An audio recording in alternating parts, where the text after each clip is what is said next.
팔복 5번째 긍휼히 여기시는 자는 복이 있나라는 제목으로 담임 목사님 말씀 전해 주시겠습니다. 이 시간 우리 믿음의 고백을 하나님께 드림으로 하나님 앞에 말씀으로 나가도록 하겠습니다. 하나님 나를 사랑하신다. 하나님 내 인생에 크고 비밀한 게 가지고 계신다. 하나님 오늘도 나와 동행하셔서 그 계획 이루어 주신다. 아멘. 그렇게 될 줄로 믿습니다. 아멘.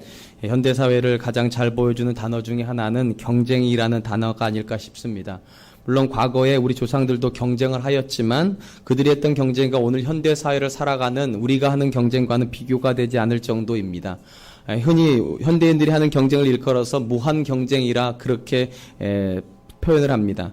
과거에는 내 옆에 있는 사람 또 내 옆에 있는 기업과만 경쟁하면 되었는데 글로벌화된 사회 속에서는 당장 내 눈에는 보이지 않지만 어딘가 존재하는 누군가와 그리고 어딘가 존재하는 그 기업과 경쟁을 해야만 합니다. 제가 몇 해 전만 해도 몇 해 전에 우연히 TV에서 강남 대치동에 있는 아주머님들의 하루 일과를 다루는 VJ 특공대라는 그런 프로그램을 시청한 적이 있습니다. 이른 새벽에 아이들을 깨워서 차로 학원에 태워다주고 아이가 학원 들어가는 것을 보면 바로 또 운전하고 돌아와서 집에 와서 남편 출근을 위한 밥상을 준비합니다. 그리고 남편이 일어날 때쯤 되면 남편 얼굴도 못 보고 또 학원으로 갑니다. 그 아이 데리고서 학교에 이제 등교시켜야 되기 때문에 아이가 등교한 거 보고 집에 들어오고 잠시 쉬었다가 하교할 시간이 되면 또 차를 끌고 나갑니다. 아이를 데리고 학원에 가야 되니까. 그리고 학원에서 아이가 끝날 때까지 기다렸다 그 다음 학원까지 또 데려다 줍니다. 그리고 집에 돌아오면 12시. 그것이 대치동 아줌마의 하루 일상이었습니다. 그 취재 내용에서 대치동 아줌마가 되기 위한 필수 조건이 2가지가 있다 그렇게 이야기했습니다. 하나는 운전입니다. 새벽부터 저녁까지 아이를 데리고 이 학원 저 학원으로 다녀야 되기 때문에 운전을 못하면 대치동 아줌마 못한답니다. 물론 운전기사가 있으면 가능하겠죠. 둘째로 공부가 꼭 해야 된답니다. 아이만 공부하는 것이 아니라 엄마도 공부해야 된답니다. 수시에 지원할 때 어떤 자격증이 좋은지 또 봉사 점수를 채우기 위해서 봉사할 수 있는 곳은 어디 있는지 정보도 수집해야 되고 특별히 어느 학원의 어느 선생님이 어떤 과목을 잘 가르치는지에 대한 정보가 빼곡히 수첩에 기록되어 있다고 합니다. 근데 이 취재 내용을 제가 들으면서 가장 마음이 아팠던 것은 이것이었습니다. 대치동 아줌마들의 철칙입니다. 대치동 아줌마들은 절대로 자기가 소유하고 있는 정보를 공유하지 않는답니다. 왜 공유하지 않을까요? 내가 그 정보 주면 옆집 아이도 올 것이고 뒷집 아이도 올 것이고 그럼 누구 점수가 떨어질 테니까? 내 아이 점수가 떨어질 테니까. 내 아이 점수가 떨어지는 게 아니라 옆집 아이가 점수가 올라가니까 내 아이가 상대적으로 피해를 보니까 절대로 공유하지 않는답니다. 이렇게 사회가 점점 더 경쟁적으로 되다 보니까 우리 안에 우리도 모르게 존재하는 마음이 하나가 있는 것 같아요. 다른 사람의 불행이 나의 행복. 다른 사람의 불행이 나의 불행이 되어야 되는데 다른 사람의 불행이 나의 행복이 되는 그런 생각을 우리도 모르게 자연스럽게 가지게 됩니다. 우린 점점 더 사랑하는 사람이기보다는 미워하는 사람으로 점점 타락하고 있지 싶습니다. 우리가 살아가는 사회 시대 정신이 이렇게 경쟁이다 보니까 우리가 잃어버린 고귀한 감정이 있지 싶습니다. 바로 긍휼입니다. 한번 생각해 보시기 바랍니다. 우리의 삶 자체가 경쟁으로 모든 것이 다 점철되어 있으면 누군가를 향해서 긍휼하기가 쉽겠습니까? 다른 사람 바라볼 여력이 있겠습니까? 그렇지 않죠. 다른 사람 바라볼 여력이 없어요. 내 앞길 하기도 쉽지 않고 그리고 다른 사람을 바라볼 때는 다른 사람이 꼭 잘못되기를 바라보고 그렇게 있습니다. 때문에 예수님은 서로를 향하여서 알 수 없는 자기도 모르는 분노, 자기도 모르는 저기를 가지고 이 땅을 끊임없이 경쟁적으로 살아가는 천국 백성들을 향하여서 경쟁에서 이기는 것이 복이 있는 것이 아니라 누군가를 경쟁할 때 밟고 일어서는 것이 아니라 누군가를 도와주는 마음으로 오늘 본문 말씀으로 하면 긍휼히 여기는 사람이 복이 있다 그렇게 말씀하십니다. 그렇다면 여러분 긍휼히 여긴다고 할 때 이 긍휼의 의미는 무엇이겠습니까? 일반적으로 우리가 긍휼이라고 하면 가장 먼저 생각나는 단어가 있어요. 불쌍히 여긴다. 이런 단어가 떠오르죠. 그렇다면 여러분 불쌍히 여기는 것하고 긍휼히 여기는 것은 같은 개념일까요? 물론 많은 부분이 오버랩이 될 겁니다. 비슷한 내용을 가지고 있어요. 그러나 근본적으로 두 단어는 좀 다른 단어입니다. 일반적으로 긍휼이라는 말의 영어 표현은 compassion이라는 단어입니다. 그리고 이 단어는 함께라는 말 라틴어 쿰과 고난이라는 말 라틴어 파티에서 온 단어입니다. 그러니까 쿰 파티라고 하는 라틴어에서 온 단어예요. 그러니까 라틴어적 개념이나 영어적 개념은 같은 개념이 어떤 뜻이 있는가? 함께 고통을 당한다는 것입니다. 함께 고통을 느끼는 것이 아니라 함께 고통을 당하는 거예요. 그러니까 여러분 느끼는 거라면 그건 감정이에요. 그리고 그거는 불쌍히 여기는 거예요. 그런데 거기서 한 발짝 더 나아가서 그것을 같이 경험하고 있으면 그거는 긍휼이에요.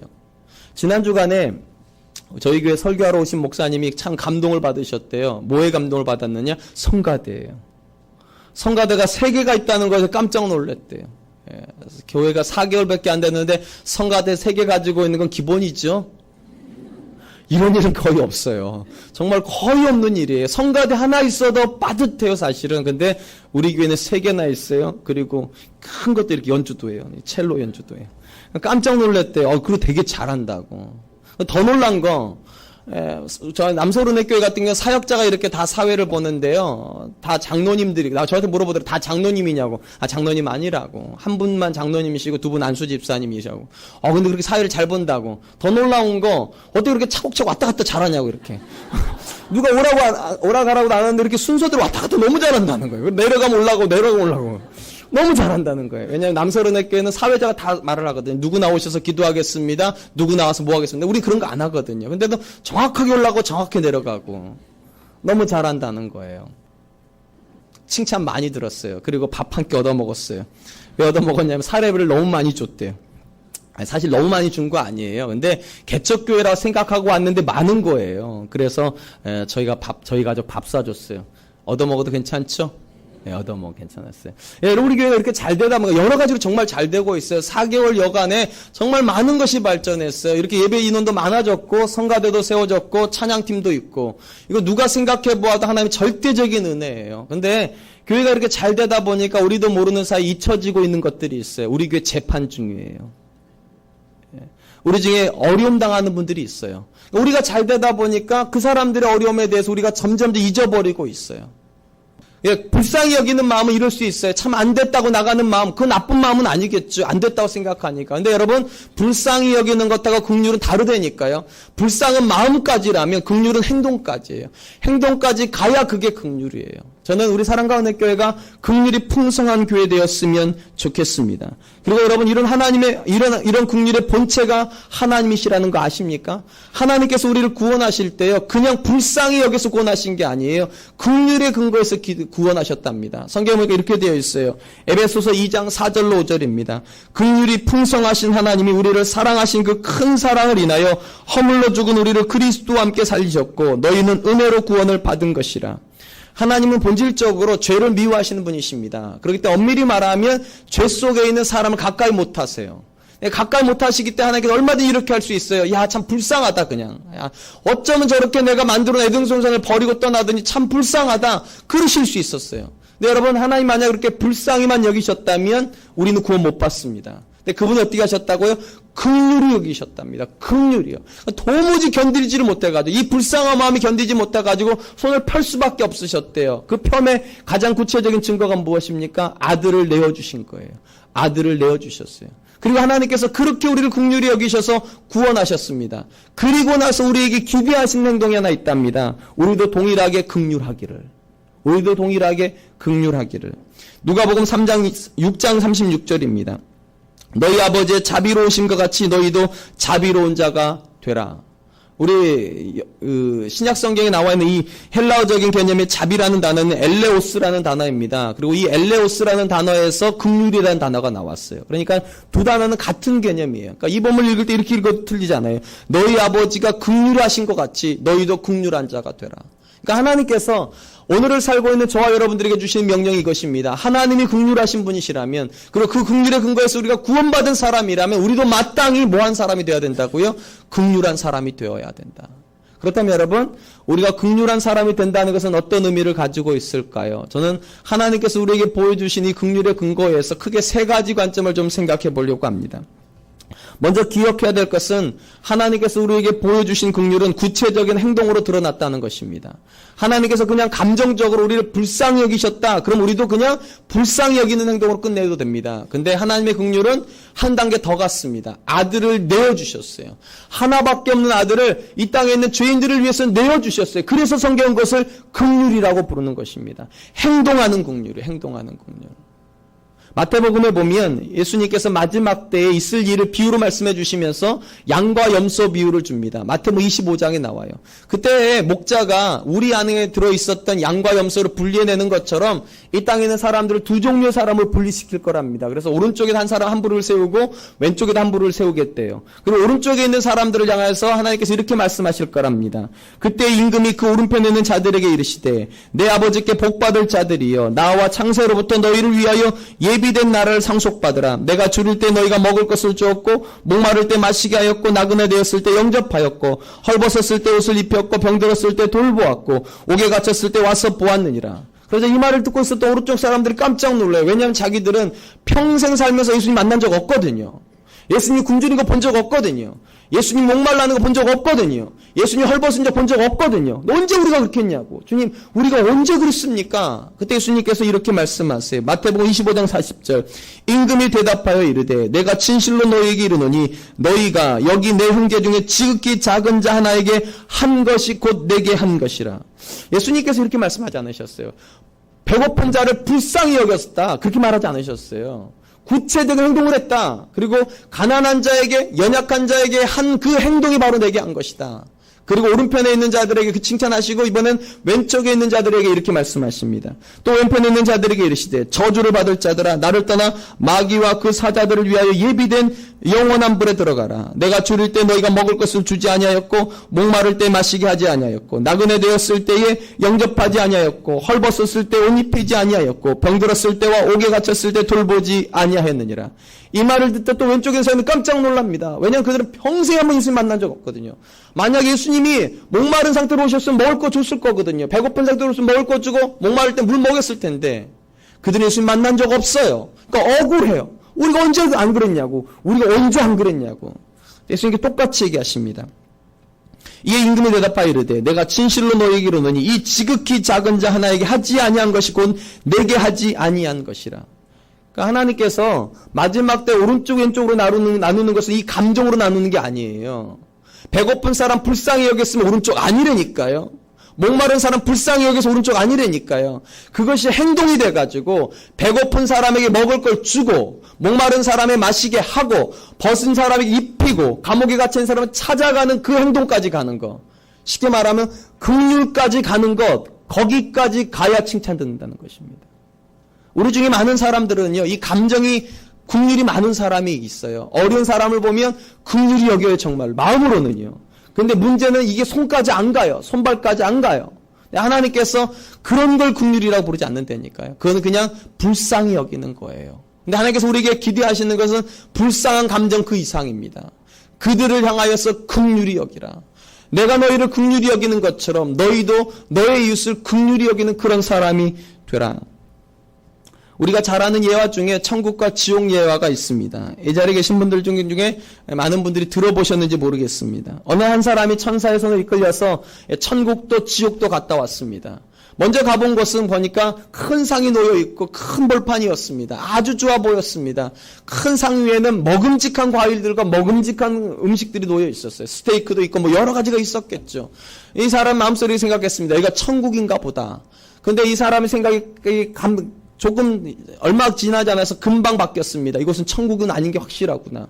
왜냐하면 큰 탁자 위에 놓여있는 음식에 비해서 그 자리에 앉아있는 사람들의 몰골이 형편이 없어요. 삐쩍 골았어요. 어떻게 저런 일이 있을까? 음식이 저렇게 많은데 저렇게 좋은 음식인데 왜 사람들이 이렇게 삐쩍 골았을까? 그러고 보니까 좀 독특한 것이 있더라는 거예요. 그 식탁에 놓여있는 젓가락하고 숟가락이 비상식적으로 길어요. 너무 길어서 이게 떠가지고 내 입으로 들어오지를 못하는 거예요. 이게 너무 길어가지고요. 그러니까 어디로 날아가? 뒤로 다 날아가요. 그러니까 바닥에 음식물이 가득 쌓여있는데 내 입으로는 들어가지 않아요. 그러니까 사람이 삐쩍 골았어요. 그래서 이 사람이 생각이 많아졌어요. 그러고 있는 사이에 또 천사가 이끌어서 새로운 장소로 갑니다. 똑같은 공간처럼 세팅이 되어 있어요. 큰 벌판 위에 큰 상이 놓여 있고 많은 음식이 똑같이 있어요. 그리고 그 자리에 앉아있는 사람을 보니까 사람들이 얼굴이 이번엔 좋아요. 저처럼요. 이렇게 뭘 먹은 것 같아요. 아주 좋아요. 윤기가 나요. 그래서 이 사람이 생각하기 이상하다. 똑같은 음식인 것 같은데 왜 이 사람 윤기가 나나? 뭐가 다른가 보니까 다른 게 하나도 없어요. 똑같은 젓가락이에요. 긴 젓가락이에요. 똑같은 숟가락이에요. 도무지 자기 입으로 못 들어가는 숟가락과 젓가락이에요. 근데 이 사람들은 먹고 있어요. 어떻게 먹고 있을까요? 손이 이렇게 간다는 거지. 이렇게 잡아서 앞쪽으로 간다는 거예요. 잡아서 내 쪽으로 오면 뒤로 갔는데 다 잡아서 앞쪽으로 가니까 앞사람이 먹는다는 거예요. 그리고 앞사람이 먹고 있는 사이에 나도 먹고 있고요. 이 사람이 깨달은 것이 있습니다. 천국과 지옥은 장소의 문제가 아니구나. 마음의 문제구나. 마음의 문제. 그러면 여러분 우리가 사는 세상이 점점 좋아지고 있습니까? 정말 살만해지고 있습니까? 정말 행복한 천국이 되고 있습니까? 아닐걸요. 점점 더 좋은 거 먹으면 먹을수록, 더 좋은 거 입으면 입을수록, 더 좋은 것으로 우리가 부여해지면 부여해질수록 이상하리만큼 우리가 사는 세상은 지옥이 되고 있지 싶어요. 천국이 되는 것이 아니라 지옥이 되고 있지 싶어요. 왜 그럴까요? 숟가락이 자꾸만 내 입으로만 들어오니까요. 젓가락이 자꾸만 내 입으로만 들어오니까요. 먹어도 배부르지 않아요. 그래서요. 성공해도 만족스럽지 않아요. 좋은 옷 입어도 행복하지가 않아요. 왜냐하면 긍휼이 없기 때문에. 사랑하는 성도 여러분, 천국이 왜 천국이라고요? 긍휼이 있으니까요. 지옥이 왜 지옥이라고요? 긍휼이 없으니까요. 저는 우리 사랑과 은혜교회가 정말로 긍휼이 많은 공동체 되었으면 좋겠습니다. 정말로 그랬으면 좋겠습니다. 여러분 우리 사랑과 은혜교회 안에서 유급 직원들이 많지 않다는 거 아시죠? 풀타임 직원은 목회자로 저 혼자뿐이에요. 그리고 전도사님 1분, 목사님 2분. 다 풀타임 아니에요. 그리고 직원도 턱없이 부족해 2분밖에 없어요. 여러분 이 교회 안에서요. 여러분 이 많은 성도들이 이렇게 일사불란하게 움직이는 것은 절대로 유급 직원들 때문 아니에요. 그렇게 될 수가 없어요. 절대적으로 부족하니까. 그럼에도 불구하고 지난주에 왔던 목사님, 그 교회는 유급 직원이 30명 이상 가까이 되는 교회예요. 근데도 그 목사님 보시기에 깜짝 놀랄 만큼 이렇게 잘 정비되어 있어요. 누구 때문일까요? 무급 직원들 때문이에요. 무급 직원들. 저 뒤에서 누가 오면 뻘떡 일어나가지고 자기 자리 내주는 그 무급 직원들이요. 근데 여러분 그분들이 여러분들을 향하여서 해주는 서비스가 당연하다 생각하시면 안 돼요. 그건 긍휼이 없는 태도예요. 그분들이나 여러분들이나 다를 바 하나도 없어요. 월급 하나도 안 받고 일한다니까요. 그러므로 여러분이 정말로 긍휼이 있는 사람이라면, 그들의 고통을 정말로 여러분의 것으로 느끼는 사람이라면 그분이 안내하면 그 자리에 앉으세요. 앞자리 가면 앞자리에 앉으세요 좀. 그분들 돈 받고 일하는 분들 아니라니까요. 주차하지 말라면 주차하지 마세요 좀. 거기다가 대지 마세요. 우리 교회가 욕먹는 데니까. 그분이 못되게 하는 거예요. 대라고 하는 자리에 대세요. 앉으라고 하시는 자리에 앉아주세요. 그것이 내 입술에 들어오는 게 아니라 그분 입술에 넣어주는 행동이 될 줄로 믿습니다. 가끔 지하철 우리 아이들이랑 타다 보면 꼭 어김없이 만나는 분들이 있어요. 안경 끼시고 이거 돈 받고 돌아다니시는 분들입니다. 여러분 돈을 주시는 편이십니까? 안 주시는 편이십니까? 그럼 저는 주는 사람일까? 안 주는 사람일까요? 저는 줍니다. 왜 줄까요? 그 거짓말이라는 거 대부분 다 압니다. 그게 대부분 거짓말인 거 잘 알아요. 그럼에도 불구하고 저는 줍니다. 누구 때문에 주는가? 그 사람 때문에 주는 게 아니라 우리 아이 때문에요. 우리 아이 때문에 줍니다. 뭐 가르쳐주고 싶어서요? 나누는 거 가르쳐주고 싶었어요. 긍휼해야 된다는 거 가르쳐주고. 우리 아이가 그래. 아빠 저거 대부분 뻥이래. 우리 아이가 그래. 우리 아이도 알아요. 그럼 제가 그래. 대부분이 뻥이지 전체가 뻥은 아니라고. 대부분이 뻥일 뿐이지 전체가 뻥은 아니에요. 우리가 주는 도움이 누군가에게 정말 도움이 될 수 있다면 주는 게 옳다. 아빠는 그렇게 생각한다. 그리고 저는 줍니다. 여러분이 하시는 행동이 여러분에겐 유익이 안 된다고 하여서 안 하십니까? 그건 긍휼한 사람이 아니에요. 여러분에게 유익이 없을지라도 여러분이 하는 행동이 누군가에게 유익이 된다면 그거 하는 게 긍휼입니다. 여러분이 앉고 싶은 자리에 앉으면 여러분이 유익하시겠죠. 근데 안내하시는 위원들은 별로 유익하지 않으실 거예요. 내가 뭐 한다고 이거 하고 있나? 말도 하나도 안 듣는데. 그럼 이게 안 돌아가는 거예요. 이게 안 돌아다니는 거예요. 여러분이 봉사를 못 하실 망정이요. 최소한 봉사하시는 분들이 섬기는 대로 앉으십시오. 내게는 유익이 없을지라도 그 사람에게 유익이 있는 걸 하는 행동이 긍휼이에요. 마음까지가 아니라 행동까지요. 행동까지 가야 긍휼인 줄로 믿습니다. 또한 하나님이 보여주신 긍휼의 가장 중요한 것 중에 하나는 행동도 하셨어요. 맞아요. 근데 그 행동의 가장 본질이 무엇인가? 함께 하셨다는 겁니다. 함께. 아까 제가 영어 단어가 compassion이라고 그랬습니다. 이게 긍휼이란 단어인데 이 compassion에서 가장 중요한 단어가 이 come이란 단어입니다. 이 come. 이 come이 접두어죠. 어떤 접두입니까? with라는 뜻을 가지고 있어요. 함께라는 뜻을 가지고 있어요. 그러니까 함께 고통을 느낀다는 거예요. 그냥 멀리서 그냥 내 필요한 돈을 주고 필요한 뭔가를 주는 것이 아니라 그 자리에 함께 가서 그 사람의 손을 잡고 함께 앉아 있는 것. 그게 긍휼의 가장 중요한 개념입니다. 하나님께서 우리를 긍휼히 여기시고 하나님의 아들이신 예수님 보내시면서 천사를 통하여서 이렇게 말씀하셨습니다. 마태복음 1장 23절 보라 처녀가 잉태하여 아들을 낳을 것이요 그의 이름을 임마누엘이라 하리라 하셨으니 이를 번역한즉 하나님이 우리와 함께 계시다 함이라. 그러니까 하나님의 긍휼의 가장 중요한 개념이 뭔가? 함께 계셨다는 거예요. 우는 자와 함께 계셨고요. 배고픈 자와 함께 있었고요. 절망하는 자와 함께 계셨어요. 예수님께서 말로 구원하신 게 아니라고요. 함께 계셨다고요. 흔히 물에 빠진 사람을 구원하는 행동이 크게 두 가지입니다. 하나는 자기는 가만히 있고 튜브를 던져주는 겁니다. 그리고 튜브 잡으라고. 잡으면 땡겨주겠다고. 이렇게 하는 행동이에요. 두 번째 행동은 자기가 직접 튜브를 들고 뛰어 들어가는 겁니다. 그리고 그 필요한 사람에게 튜브를 주고 그 사람을 끌고 나오는 행동이에요. 이게 두 번째 행동이죠. 여러분 하나님께서 우리를 구원하실 때 하셨던 행동은 첫 번째일까요? 두 번째일까요? 두 번째예요. 하나님이 직접 뛰어 들어오셨어요. 튜브를 가지고요. 그리고 씌워주시고 잡아 끌고 오셨어요. 그런 면에서 여러분 우리가 하나님 앞에서 배우는 긍휼의 가장 중요한 개념은 긍휼은 물질의 문제도 아니고요. 뭔가 수고의 문제도 아니고 가장 근본적으로 긍휼은 나의 문제예요. 내가 그들에게 가는 거예요. 이게 없으면 긍휼 아니에요. 헨리 나우엔이라는 사람이 그가 쓴 긍휼이라는 책에서 이렇게 쓰고 있습니다. 이 시대의 병폐를 지적하는 겁니다. 사람들을 변화시키기 위해서, 즉 사람들의 행동에 영향을 끼치고 그들이 새로운 것을 행하며 새로운 사고방식으로 생각하도록 하기 위해서 고안된 방법과 기술이 난무하는 시대에 우리는 함께 있어주는 것이라는 단순하지만 어려운 선물을 잃어버리고 말았다. 이 시대는요, 사람을 새롭게 해주고 사람을 행복하게 해줄 수많은 정보가 있다는 거예요. 수많은 기술도 있다는 거예요. 근데 그것 가지고 이상하리만큼 분명히 그 정보가 들어가고 그 기술이 들어가면 사람을 행복해야 되는데 행복하지가 않다는 거예요. 사람이 안 변한다는 거예요. 왜냐? 가장 중요한 걸 놓치고 있으니까. 사람이 답이라는 것. 함께 있어주는 것이 답이라는 걸 다 잊어버리고 산다는 거예요. 그러다 보니까 아무리 많은 정보가 있어도 아무리 좋은 기술이 있어도 사람은 변하지 않는다는 거예요. 이 시대 사람들이 함께 있어주는 것 대신에 가장 많이 쓰는 방법이 무엇입니까? 시간을 주는 대신에 뭘 줍니까? 돈을 주려고 합니다. 아이가 이렇게 말해요. 아빠 나랑 좀 놀아주세요. 그럼 아빠가 어떻게 합니까? 아이를 데리고 마트로 갑니다. 그리고 아이가 좋아하는 근사한 장난감 사줘요. 그렇게 말하죠. 가서 놀아 이렇게 해요.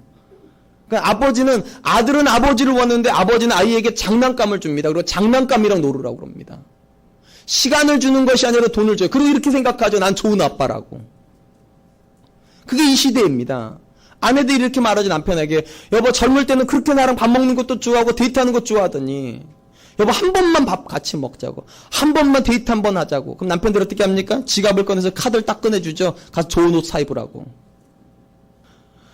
사람을 원하는데 자꾸만 우리는 뭔가를 주려고 그래요. 뭔가를 주고 그리고 마음을 이렇게 생각해. 난 좋은 남편이라고. 여러분 긍휼은 뭔가를 주는 게 아니에요. 긍휼은 내가 함께 있는 거예요. compassion. 함께 with. 그와 함께 있으면서 그의 고통을 나의 고통으로 느껴주는 것. 그것이 긍휼이에요. 로마서에 보니까 하나님께서 그분의 백성에게 기대하신 행동을 이렇게 얘기합니다. 로마서 12장 15절. 즐거워하는 자들과 함께 즐거워하고 우는 자들과 함께 울라. 여기서 가장 많이 나온 단어가 어떤 단어입니까? 함께라는 단어예요. 즐거운 것도 함께 있어야 좋은 거고 슬픈 것도 함께 있어야 좋은 거지. 그냥 말 한마디 툭 던져주고 기도해 줄게 이런 거 아니라는 거예요. 정말로 달려가서 그 사람의 손을 잡아주고 그 자리에 함께 있어주면서 들어주고 느껴주는 것. 그것이 컴패션 긍휼이라는 것입니다. 저는 우리 교회에 계신 우리 남자분들이 정말 열심히 일하는 거 저는 좋게 생각합니다. 이 시대에 가정을 부양하는 게 쉽지 않겠죠. 근데 여러분 돈 벌어오는 것으로 여러분의 정체성을 다 한정짓지 마세요. 돈 벌어오는 것은요 여러분 아니어도 또 누군가도 할 수 있을지 모르겠어요. 그러나 여러분 자녀 옆에 있어줄 수 있는 사람 여러분밖에 없어요. 여러분의 자녀 이야기를 들어줄 수 있는 사람도 여러분밖에 없어요. 그걸 누구에게도 대체하려고 하지 마십시오. 함께 있어 주십시오. 제가 개인적으로 이 교회에 와서 가장 흐뭇한 시간은 사실은 주일은 아닙니다. 주일은 긴장이 많이 돼. 이 설교 때문에요. 근데 가장 흐뭇하고 기분 좋은 시간은 금요일입니다. 금요철야예요.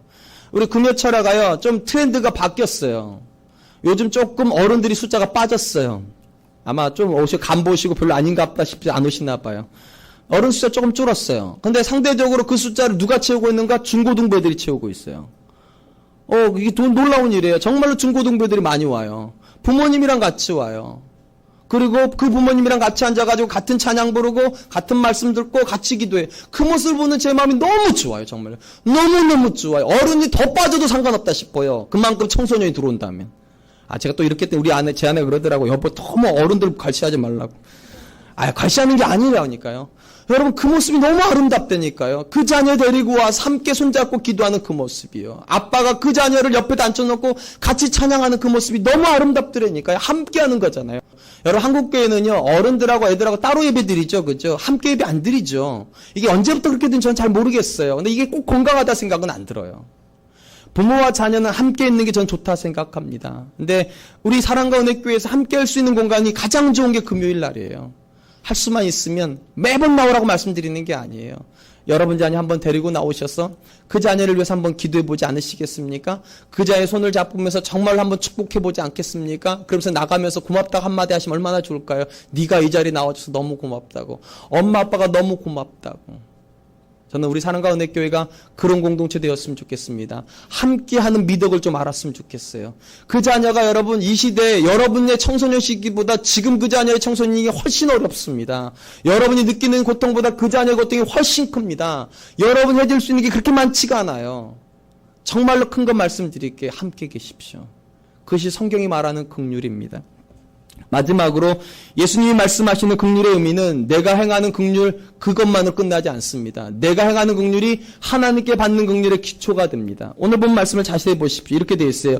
긍휼히 여기는 자는 복이 있나니 그들이 긍휼히 여김을 받을 것이요. 쉽게 말하면 내가 긍휼히 여겨야지만 하나의 긍휼을 받는답니다. 여기서 말하는 긍휼은 본질적으로 말하면 구원을 포함하고 있습니다. 그러니까 내가 긍휼히 여기지 않으면 내 구원 못 받는다는 거 내가요.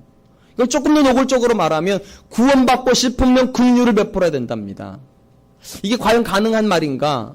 구원의 조건이 긍휼이 된단 말인가? 사실은 그렇지가 않아요. 구원의 조건은 딱 하나밖에 없죠. 예수 그리스도 믿는 거. 그러다 이 본문을 어떻게 해석해야 되는가? 어렵지 않습니다. 하나님 이렇게 생각하신다는 거예요. 내가 구원받은 사람인지 안 받은지 어떻게 아는가? 긍휼을 행하는 거 보면 안다는 거예요. 긍휼을 행하는 사람은 구원받은 사람이라는 거예요. 이걸 가장 잘 보여주는 말씀이 있어요. 마태복음 18장에 보면 만달란트 빚진 종에 대한 비유가 나옵니다. 여러분 만달란트가 얼마나 큰 돈인지 잘 모르시겠죠? 이거 설마 이거 10,000원이라고 생각하신 분은 없으시죠? 한 달란트가요 6,000데나리온입니다. 그럼 한 데나리온 얼마인가? 하루 품삯이에요. 그러면 한 달란트는 6,000일의 품삯이에요. 요즘 하루 품삯을 50,000원으로 계산하면 한 달란트는 얼마입니까? 3억입니다. 3억. 한 달란트가 3억이에요. 그러면 만 달란트는 한 3조쯤 됩니까? 네, 그 정도 될 겁니다. 여러분 우리 집에 3조쯤은 있죠 다. 그래서 뭐 쉽게 갚을 수 있는 돈이죠. 그 정도는 그죠?